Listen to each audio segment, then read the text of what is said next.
Praise the Lord brothers and sisters.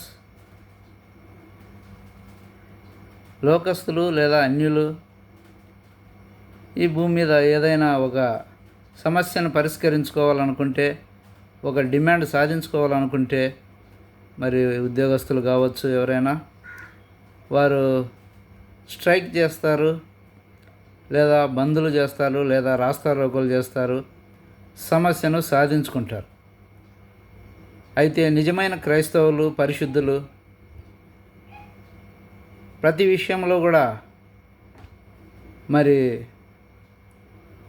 ముందుకెళ్ళడానికి ఏం జరిగినా కూడా మరి ప్రభు ద్వారా పొందుకోవడానికి ఒకటే ఒక మార్గం ఉంది.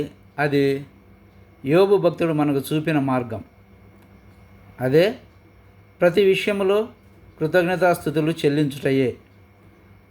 అలాగున చెల్లించినప్పుడు మనము కూడా యోబు వలె రెండంతలుగా భూసంబంధమైన పరసంబంధమైన దీవెనలు, బహుమానాలు, ఆశీర్వాదాలు పొందుకుంటాం. Thank you all. ఇట్లు ప్రభు యొక్క దీన సేవకుడు మోజెస్ మధు మండెం.